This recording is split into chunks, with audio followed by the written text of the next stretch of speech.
O vídeo a seguir não se trata de recomendação de compra ou venda de ativos. Nosso conteúdo tem caráter educativo e informativo. Queremos fomentar o debate sobre investimentos e aumentar o número de investidores no Brasil. Agora, Baroni, falando um pouco sobre os FOFs, né? Que são os fundos de fundos.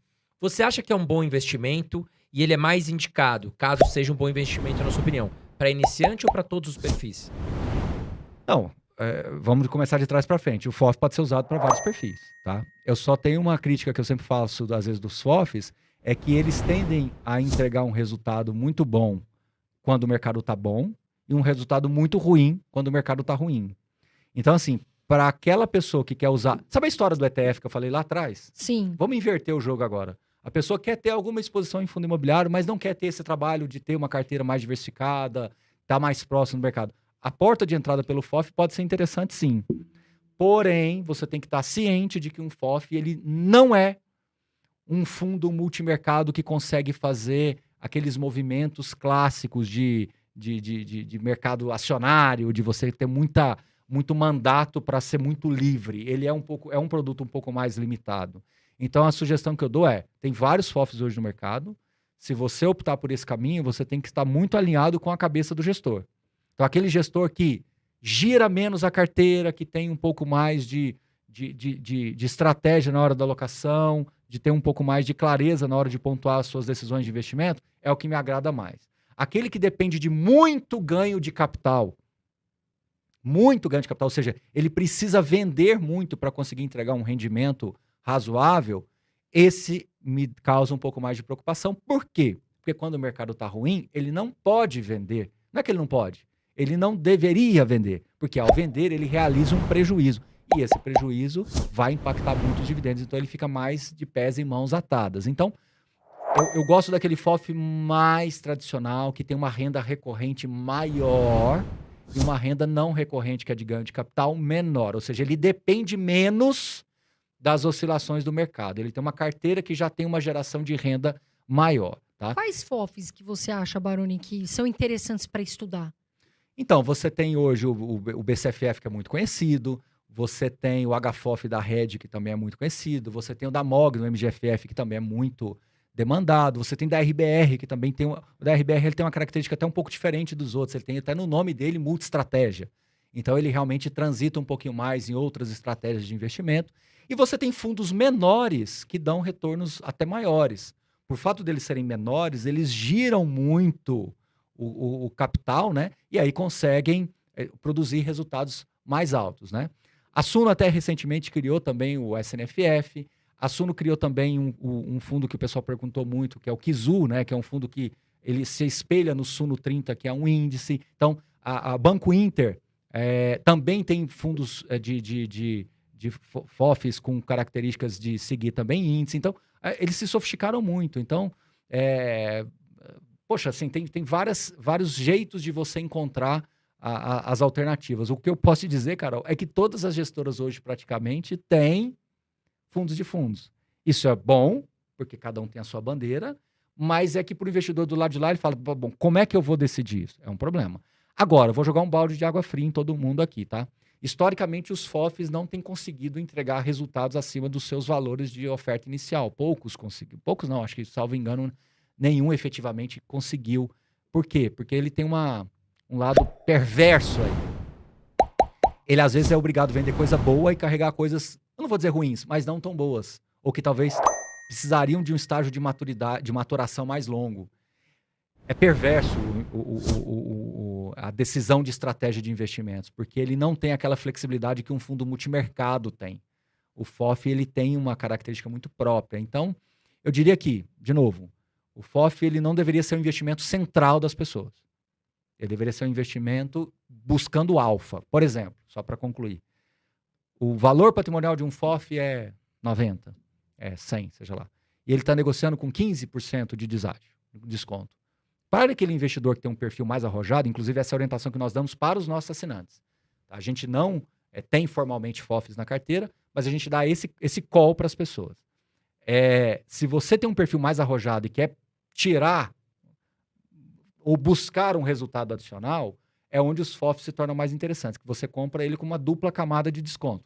ele está com desconto e o que ele comprou também está com desconto. Tudo bem. Então esteja ciente disso, com um perfil mais oportunístico. Então, respondendo, batendo no liquidificador e dando a volta, o FOF, na minha visão, ele deve ser enxergado mais com um viés oportunístico. Eu me exponho ao FOF no momento que o mercado está mais favorável para eu tomar aquela posição. Eu vi muita gente comprando FOF com ágil, e aí é o pior dos mundos, porque aí você pagou mais, né, do que ele... Porque o valor patrimonial do FOF é o mais fidedigno possível. Tanto que as gestoras agora começaram a divulgar diariamente. Porque é com base no fechamento da posição que ele tem. Sim. Então não justifica você pagar ágil. Por outro lado, não justifica também ele negociar com tamanho de desconto. Então teve momentos que teve um FOF negociando com 20%, 25% de desconto, em alguns casos. Aí nesse lado, para quem tem viés oportunístico, para quem tem um viés um pouco mais arrojado, pode fazer sentido. Respondi sua pergunta de volta, mas respondi, né? Sim, entendi. Agora, Claro. professor, muitas pessoas perguntam assim, o que fica difícil, muitos Sim. iniciantes ou até mesmo intermediários, eles não sabem exatamente o que é fundo de papel. Aham. Então eles se perguntam, o que é fundo de papel? E qual é a sua sugestão, Uhum. assim, quais são os fundos de papel que você acha interessante? Bom, aí abre bastante o universo, porque o fundo de papel, ele tem características muito peculiares. Esse é difícil até de responder especificamente, porque assim, você tem essencialmente 3 tipos de fundos de papel, né? Você tem os fundos de papel que claramente buscam riscos de crédito menores, que chamam-se de high grade, né? Você tem claramente aqueles que expõem-se muito mais a risco, que são ativos não performados, que é o mais high yield, né? Que é, a gente chama high yield, mas eu gosto mais de high risk mesmo, ou seja, é mais alto risco, porque você está emprestando o dinheiro para, eu estou falando emprestando para ser mais simplista, tá? Emprestando dinheiro para alguém terminar uma obra, por exemplo. E o fluxo do pagamento dessa dívida para você que emprestou vai depender, por exemplo, da velocidade de vendas ou do volume de vendas que você tem naquele empreendimento. Então, é um risco muito mais alto. E você tem o middle aqui, risk, que ele fica pulando entre as operações e mais do que isso, ele brinca de vez em quando de querer ser FOFs. Ele ainda compra também outros fundos de CRI e fica fazendo mudanças na carteira dos próprios CRIs propriamente dito. Então, veja como é quase impossível te responder. Porque você tem para todos os gostos. Agora, Tem o VRTA 11, que é... o VRTA hoje o VRTA 11 ele está do middle indo para o high grade. Ele era Sim. mais middle, claramente, indo para high risk. Depois das últimas emissões, ele ficou mais high grade. Então, as operações hoje lá são mais baixo risco, né? Tem vários fundos, né? Fundo da Mauá, por exemplo, também com essa característica mais high grade. Os fundos do Quineia, também com a característica mais high grade, né? Aí você vai para o high yield, né? Aí tem vários, né? Da Equitare, fundo da Devan, fundo da Urca, Quais fundo siglas são? Desculpa, HCTR, HABT11, você tem o RPR11, você tem o TORD11, que também é de uma outra gestora que era Equitare, mas mudou agora para R Capital. que são Que os de grande risco, né? Que são mais então, mas igual eu arriscados. tô te falando, veja, quando eu falo grande risco é nesse sentido, tá? É que ele está exposto não só a crédito, mas também ao equity propriamente dito, né? Sim. E aí aqui no meio é onde tem mais tem, né? Aí você tem Iridium, REC, Valora e por aí vai. Aí são vários. Então, assim, é muito grande o universo, Carol. E é difícil até te responder esse ou aquele, porque esbarra muito no tipo de perfil. E como o seu público que ele é mais iniciante, a dica que eu dou é mais conservador possível. E é contra-intuitivo, porque o iniciante ele vai querer sempre mais renda. Exatamente, eu ia entrar nessa Esse é o questão. problema. Eu tava esperando você terminar o raciocínio, até te interrompi. Sim. Porque o que acontece, pegando o gancho da pergunta da Carol, eu mesmo recebo ligações de amigos falando o seguinte: André, quero investir aqui, tô com uma grana, quero investir em fundos imobiliários. E o cara, ele traz para mim as opções já pronta e sempre, ultimamente, são fundos de papel. E, basicamente, nós vamos falar de DEVA 11, HCTR 11, que são os fundos que estão pagando risco. 15%, 16% ao ano. É. E aí o cara, Baroni, às vezes eu passo isso porque é o meu perfil de investidor. Eu falo, olha, eu diversifico. Eu invisto em fundo de tijolo e papel. E dentro de tijolo, eu vou colocar lá lajes, shopping, logística, tudo bem distribuído, né? Só que o cara, ele tá de olho só nesse percentual de 15%, 16%, porque ele acha que vai sempre acontecer esse retorno para ele. Quais são os riscos do cara focar só no percentual ali de 15, 16%? É terrível. É terrível esse risco. É terrível. Por quê? Porque o mais risco, ele invariavelmente pode te dar algum desconforto em algum momento, tá? A gente possivelmente vai voltar no caso do MXRF, mas aonde eu acho que é o epicentro do problema do MXRF é justamente os defaults que ele teve. As remarcações de perda que ele teve, que ele vem herdando lá de trás. E que, quando veio, inclusive, a integralização com o XP Gaia, que eu falei agora há pouco, mais chamou atenção. Então, eu estou invariavelmente voltando no caso do MXRF. Quando nós investimos só pelo yield, você está tomando uma decisão de investimento com base em um critério. É perigosíssimo em todos os aspectos. Eu vou comprar essa roupa. Ela é cara, ela é boa? Não necessariamente. Ela é barata, ela é ruim? Não necessariamente. Eu vou... enfim, eu vou comprar esse carro. Ele é bonito, ele é bom. Sabe? Então, quando você compra eu vou comprar um fundo imobiliário, o yield alto, então ele é bom. Não é isso. Eu posso ter realmente fundos com excelente qualidade que estejam com yields mais altos. E o inverso. Fundos ruins que estão com yield bom. Então, assim, o que eu quero deixar bem claro para todo mundo, e aí, Carol, segurando aqui um pouquinho, indo lá para Carol, o investidor iniciante, a gente tem que ter muito cuidado com ele. Eu falo muito isso. Muito isso. Investidor iniciante, às vezes você tem que dar um choque nele.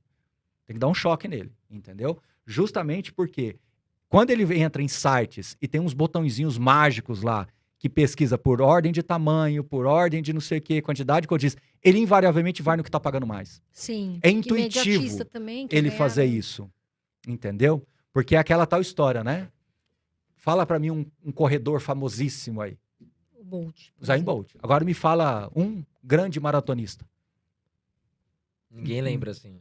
Entendeu? Exatamente. Então, assim, as pessoas querem justamente essa aceleração e é perigoso. E às vezes você tem uma alta performance em um determinado fundo, mas é o Usain Bolt. Ele chega uma hora que ele aposenta mais rápido. Enquanto isso, o maratonista vai estar correndo 40 km, até velhinho ele vai estar correndo lá. Então você tem que colocar na cabeça do iniciante que ele é um maratonista, ele não pode querer essas acelerações. Agora, pimenta na carteira não tem problema. Vamos esquecer fundo imobiliário, um prato de comida. Você não pode colocar muita pimenta, muito sal, muito tempero. Você desfigura até o sabor da comida. Bem colocado. Fundo imobiliário ou outros investimentos em geral, a mesma coisa. Esses fundos mais apimentados, eles não são proibidos. Mas é a pimenta, é o tempero da carteira. Agora, investidor iniciante, você está ciente do que é um risco de uma pimenta? Por exemplo, você pode ter um fundo de galpão logístico que também tem mais risco. Tem fundos de galpões logísticos, por exemplo, que são galpões industriais, que têm empresas com perfil de crédito mais baixo, que estão pagando mais. É diferente de ter uma empresa de primeiríssima linha, num galpão no raio 15 de São Paulo. Sim. Só que o cara vai aonde? No que está pagando mais. Então... E às vezes é só um momento que aquele fundo está sofrendo ali, mas depois ele vai continuar sendo um bom fundo. Então, por isso que eu falo que você tem que olhar a composição, entendeu? E aí, André, a única dica que eu dou para todo mundo, seja o iniciante e o mais profissional de todos, é revisar a carteira de 6 em 6 meses. Dá 10 passos para trás e ver tudo. Você se parece uma pessoa muito saudável. Olhando para você, sinceramente, Carol, ele tá saudável, não tá? Tá, olhando bem, tá bem saudável, não tá? Sim, muito. Mas você acha que ele deveria ou não fazer um check-up daqui? Com certeza. Esse pode é o mudar, ponto. pode mudar muita coisa, com certeza. Pode mudar pouca coisa, muita coisa. Você pode antecipar um problema. Poxa, esse resultado de sangue aqui, esse ponto aqui, poxa, André, não poderia ter dado esse número. Vamos investigar um pouco mais? Uhum. Agora, você precisa ser médico, especialista para ter esse nível de conhecimento, de esclarecimento? Não, você precisa ser consciente. Então, investidores iniciantes, Carol, você que dialoga mais ainda com os iniciantes, coloca consciência na cabeça das pessoas. Sim. Tira delas a ansiedade de querer ser o melhor investimento, a tacada certa, o jeito certo. Cria uma composição de carteira que, na minha visão, a nossa carteira lá é muito assim, moderada, defensiva indo para moderada. Pimenta muito pontual.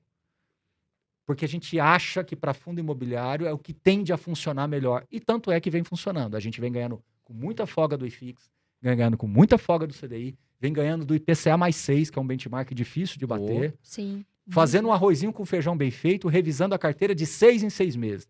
Outra coisa que eu gosto de fazer, que vai responder um pouco da sua pergunta, tirar a ansiedade do investidor iniciante. Porque ele fica olhando todo dia, né? Não Vai só lá, olhando olha todo dia, mas ele olha. quer olhar se o que ele fez está correto. E a resposta não vai estar amanhã. Não, Não. a gente vê muito isso, Baroni, porque Exato. às vezes o André, eu falo muito com os iniciantes, às vezes a pessoa fica desesperada. Ai, meu Deus, mas caiu, o que eu faço? A gente fala, calma. Tem um momento do mercado, um economista muito conhecido e muito bacana. Eu perguntei pra ele, o que a pessoa faz nesse momento da pandemia, quando tava na pandemia? Uhum. Ele falou, a maior palavra que eu vou falar agora é calma. Paciência com todos os meus anos de mercado. Por quê? A pessoa, às vezes, André, ela se atrapalha e sai vendendo tudo. Muito obrigado por assistir até aqui. Estes são alguns vídeos que vão potencializar seus investimentos.